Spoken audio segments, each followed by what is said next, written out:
The cold fog rising from the unfrozen black waters of the Barents Sea in October of 1944 had a specific, almost palpable smell.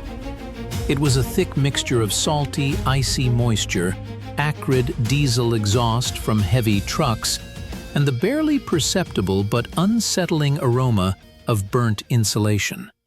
If you've ever stood on the shore of a northern fjord when the wind tears crumbs from granite cliffs, you know how this air literally burns your lungs, making every movement feel slowed, as if in thick jelly. It was in such an atmosphere, amidst permafrost and lifeless hills, that one of the most paradoxical and pragmatic dramas of the final stage of the great confrontation of the 20th century unfolded. On the maps at the Supreme Commander's headquarters, this region looked like a jagged, God-forsaken edge of the earth. But for those making decisions in Moscow and Berlin, it was a territory of absolute value. It was a battle for a resource without which tank armor turns into fragile glass, and aircraft engines fail at the most crucial moment. We are accustomed to perceiving northern campaigns as something secondary, frozen in a positional stalemate. But I propose to look at the Petsamo-Kirkenes operation as a point where ultimate geopolitical greed collided with the physical impossibility of survival. Here, not only an army emerged victorious from the struggle, but also a cold, calculating will, ready to pay any price for the right to own the future. Before we delve into the icy abyss of Arctic battles and analyze in detail why the lives of thousands of people were exchanged for tons of strategic raw materials, I urge you to become part of our research community. Subscribe to updates like this material, and be sure to share it with those who appreciate a deep audit of history.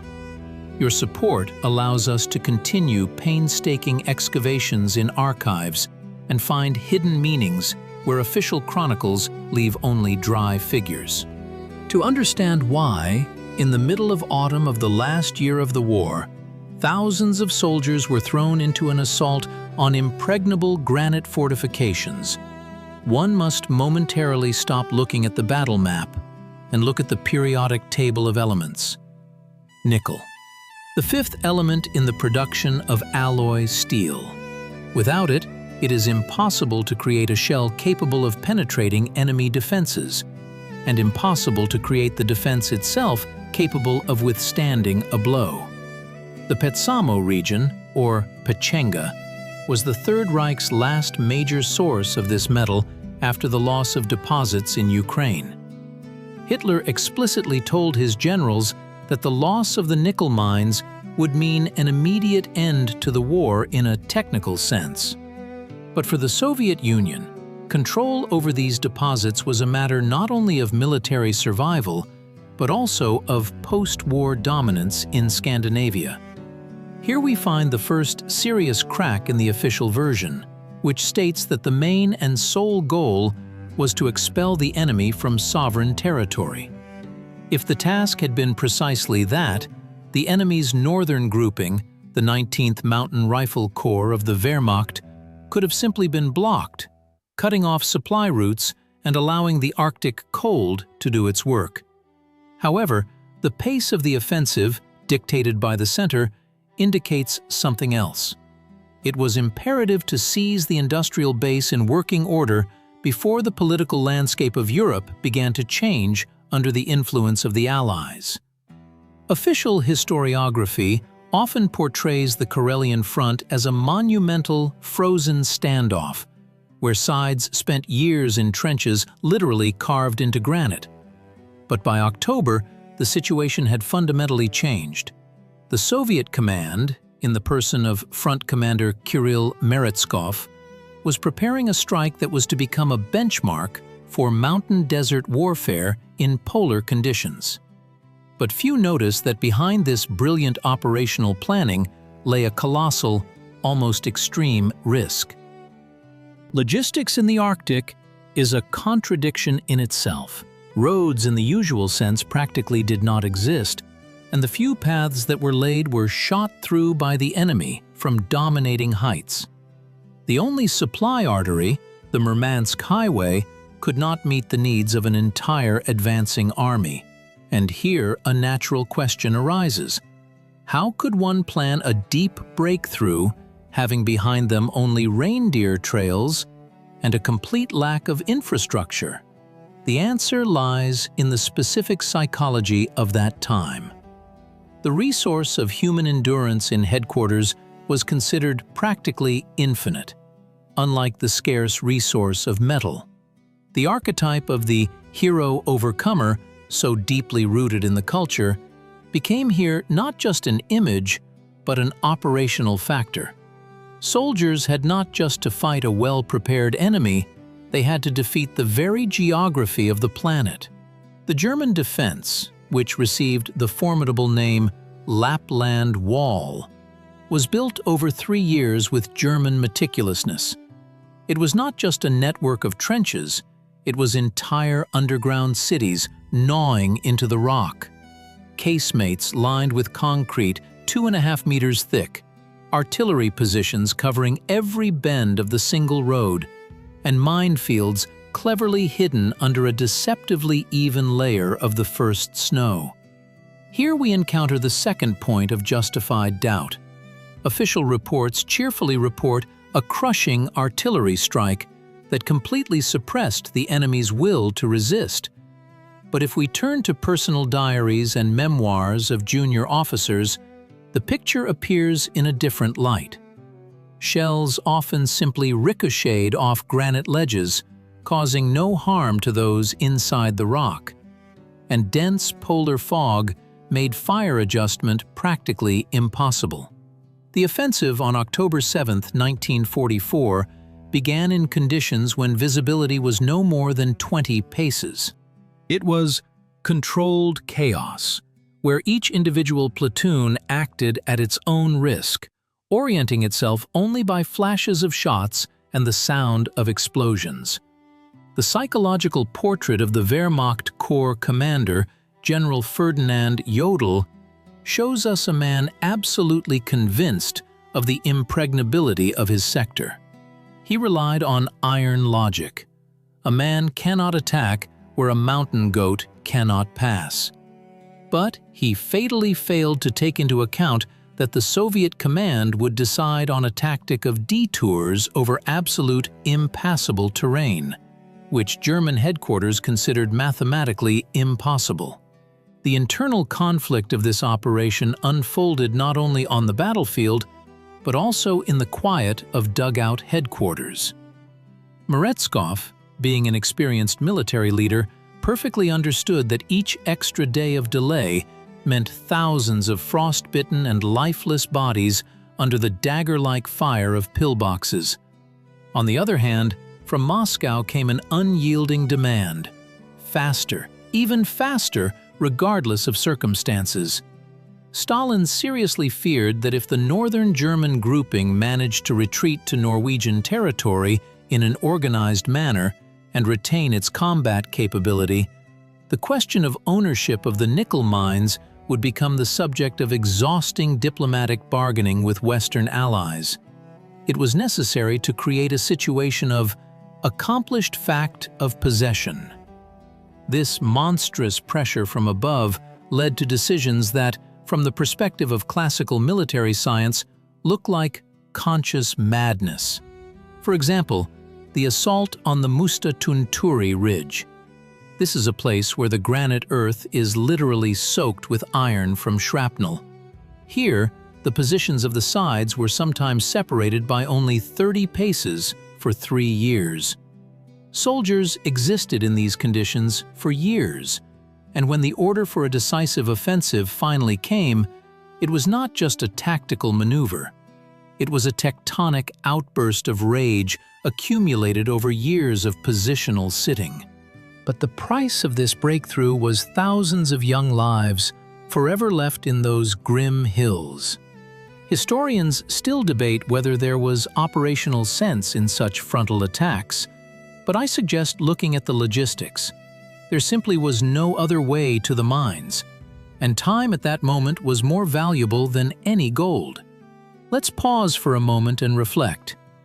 Do you think such a high price, measured in the lives of compatriots, is justified in achieving control over strategic resources that can change the geopolitical balance of power for decades to come? Write your opinion in the comments under this material. It is critically important for our common understanding of how we, today, from the future, assess the tough decisions of the past. Returning to the events of those icy days, it is impossible to ignore the micro-history that truly brings dry archival reports to life. Soldiers in their memoirs often recalled that the biggest problem was not even the enemy, but ordinary footwear. Leather boots instantly got soaked in the northern swamps, which paradoxically did not freeze even at significant sub-zero temperatures due to the salinity of the water and the specific chemical composition of the soil. The soldiers' feet turned into a continuous, non-healing wound. And in such inhumane conditions, people carried 45mm guns on their shoulders, literally bringing them with their hands to the sheer tops of rocks. This was an absolute triumph of human will over physical matter, but behind this triumph always lay the marshal's cold, almost mathematical calculation. He knew that out of 10 soldiers who began the ascent, 5 would reach the summit in a state of complete exhaustion. But he also knew that the remaining 5 would be enough to suppress a German firing point. This is the very arithmetic of war that is rarely written about in ceremonial textbooks. Here, the archetype of sacrificial service is fully manifested, where the individual existence of a person completely and without residue dissolves in the interests of state necessity. Considering alternative scenarios, we cannot help but wonder, what if Meretskov had chosen a tactic of attrition? Imagine if Soviet troops had not stormed the Lapland Wall head-on, but had limited themselves to a deep encirclement, cutting off sea communications and the only road to Kirkenes. On the one hand, this would have saved thousands of lives. On the other hand, it would have given the Germans time to completely destroy the industrial equipment of the mines. There was a moment in the history of this region when German engineers had already laid explosives under the main mine shafts. Any delay on the part of the Red Army would have resulted in the Soviet Union acquiring not a strategic resource, but a pile of useless rubble and flooded workings, the restoration of which would have taken years. In this context, Moscow's haste no longer appears to be merely the whim of a leader, but a harsh necessity. In the conditions of global conflict, a resource is often valued more highly than those who extract or protect it. This is the cynical truth of war, which we must acknowledge if we want to see an objective picture. The turning point in the operation came on October 10th, when a naval landing in the port of Linakamari accomplished something bordering on a miracle. Linakamari was the key to the entire Petsamo region, a fortress that the German command considered absolutely protected from the sea. German coastal batteries of enormous caliber covered the entrance to the narrow bay for many miles. But Soviet torpedo boats, at maximum speed, under the cover of dense smokescreens, entered directly into the mouth of the port. Here we see a third point of serious doubt in the official version. Traditionally, there is talk of flawless and precise interaction between the fleet and the army. But in reality, the landing took place in conditions of monstrous, indescribable confusion. Part of the landing force was landed completely off-plan. Many boats were disabled even before reaching the shore. The success of this audacious undertaking was ensured only by the extreme personal heroism of a handful of people who managed to capture the coastal batteries in hand-to-hand combat. It was a moment of pure chaos, turned into victory only because the German artillerymen in their concrete bunkers simply could not believe that anyone in their right mind would dare to make such a suicidal dash. They methodically awaited a long siege, according to all the rules of military science, but instead received a furious attack right in their ammunition cellars.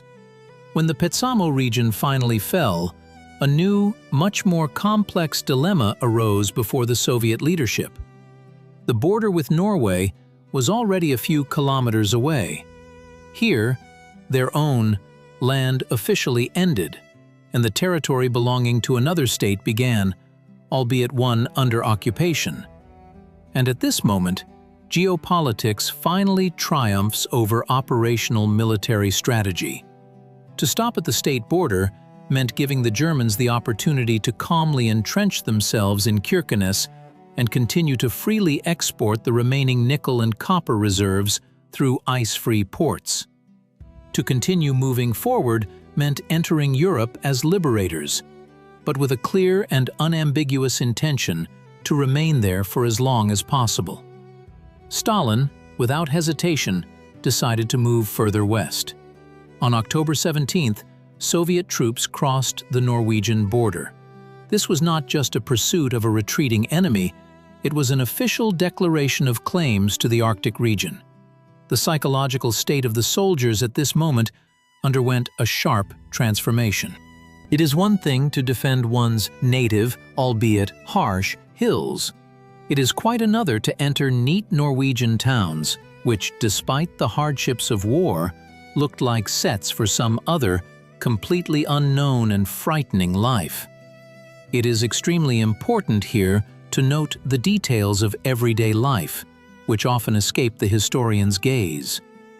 The local Norwegian population met the Soviet soldiers with a complex, contradictory feeling of relief and an underlying fear of the unknown.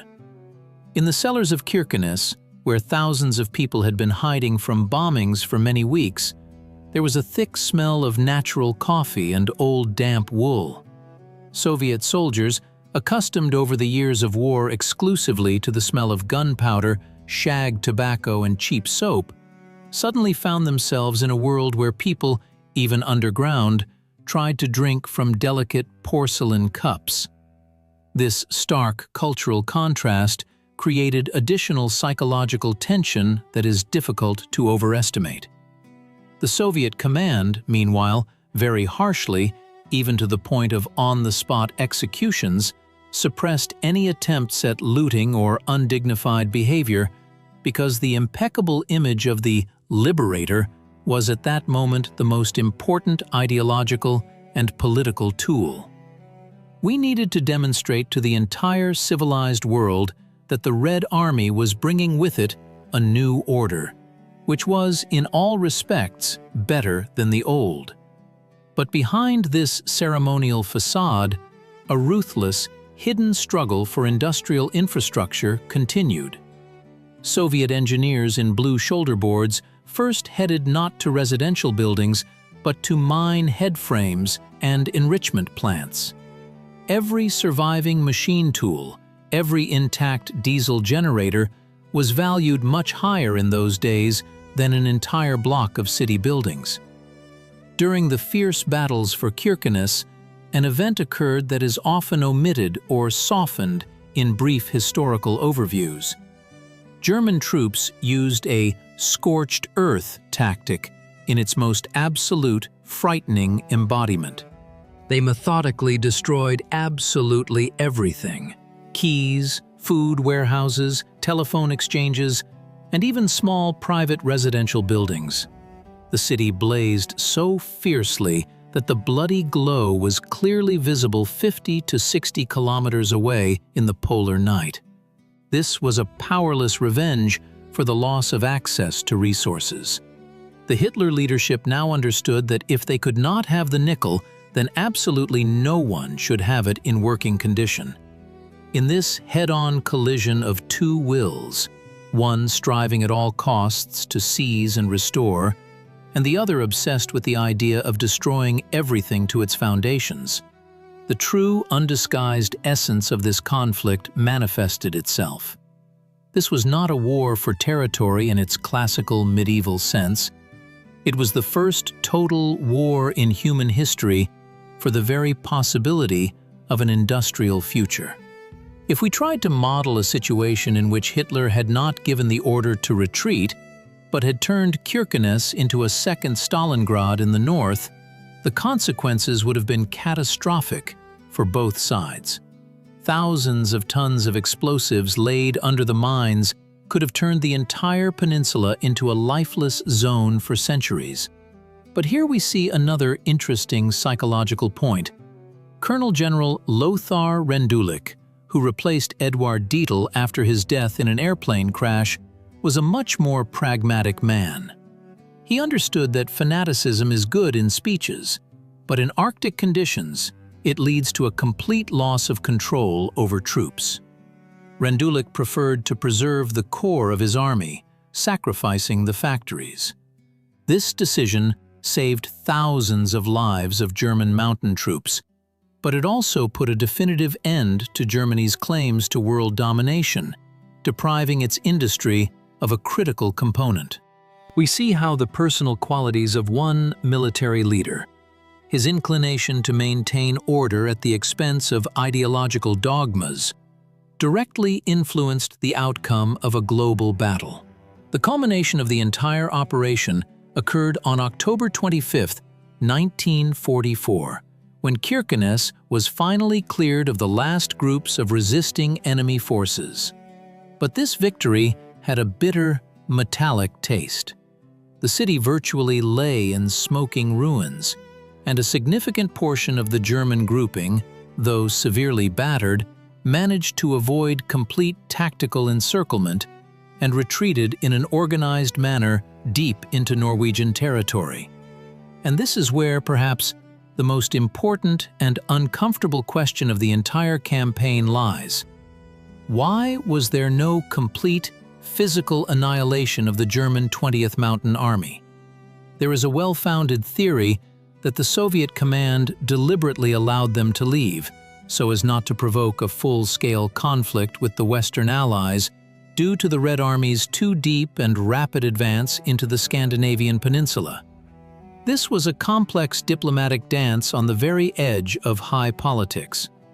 We got the mines, we got a powerful strategic foothold, but we stopped in time precisely where the vital interests of the British Crown and the Norwegian government in exile began. It was a cold, grand masterly calculation, where the lives of soldiers, who could well have pursued the enemy and ended the war in the north much faster, were sacrificed for long-term diplomatic stability in Europe. Analyzing those distant events today, many decades later, we clearly see that the Petsamo-Kirkenes operation became a kind of prototype for how major world conflicts would be resolved in the coming era of the Cold War. The use of overwhelming military force to achieve extremely specific economic and geopolitical benefits, skillfully hidden under noble slogans of liberating oppressed peoples. But do we have the right today to blame the country's leadership of that time? In a world where resources are always limited and the ambitions of great powers are boundless, perhaps there was simply no other way. Pechenga nickel continued to work smoothly for Soviet industry for many decades, becoming a reliable material basis for creating the world's most powerful ocean fleet and ambitious space programs. The price of these achievements is the nameless bones of young men, forever lying under a thin, deceptively soft layer of reindeer moss. This is an eternal reminder that behind every great state achievement stands an ordinary man with a rifle, who, in 30-degree frost, attacks a concrete pillbox not because he craves nickel, but because he was sincerely told that this is what is now necessary for the survival of his motherland. It is interesting to consider another hypothetical scenario. What if the Western Allies, fearing the strengthening of the USSR, had landed their troops in Norway earlier? history could have taken the path of a direct clash between recent partners in the anti-Hitler coalition right there, amidst the Arctic ice. Documents show that such plans were discussed quite seriously in London. But the swiftness with which Meretskov acted deprived them of this opportunity. The Soviet soldier, wading knee-deep in icy water, unknowingly prevented the start of World War III even before the end of World War II. This layer of history is rarely publicized, but it is precisely what gives the operation the depth that forces us to re-examine familiar truths. We see here the manifestation of the threshold guardian archetype, an army that not only defeats the enemy, but also, by its presence, draws new boundaries of what is permissible on a global scale. Today, as we look at modern navigational maps of the Arctic, we essentially see the same struggle, only in different forms. The continental shelf, rich fossil fuels, new trade routes. The names of the participants in the process have changed, but the fundamental essence has remained absolutely the same. The lessons of October 1944 unequivocally tell us that in the Arctic, victory goes not to those who formally have more tanks or planes, but to those who better understand the true value of logistics and who are willing to take conscious risks that go far beyond ordinary human understanding. We see how history moves in an inexorable spiral, bringing us back to the same eternal questions. What is ultimately more important? The life of a specific person or the strategic resource of a nation? And the answer to this question still remains open, forcing us again and again to peer intently into the icy, silent twilight of our shared past. At the very end of our investigation, I want to return to that very image of a soldier on the desolate shore of a fjord. He wearily looks at the leaden-gray water, completely unaware that in a few short years, a new, no less harsh era of global confrontation will begin precisely here. For him, the war ended right here, in these soulless granite rocks. And in this lies the highest human justice and the highest historical tragedy simultaneously. He fully accomplished his task. He gave his country a real opportunity to be strong and independent. And how this colossal strength was used by subsequent generations, that is a completely different question, a question directly to us, living in the present day.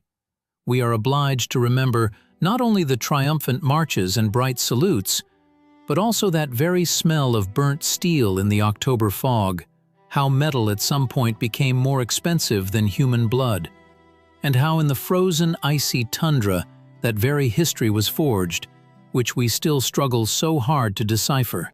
I hope that this deep dive into the hidden details of one of the harshest and most ambiguous operations of World War II has helped you see a living, pulsating, and often truly terrifying reality behind the familiar, verified lines of textbooks.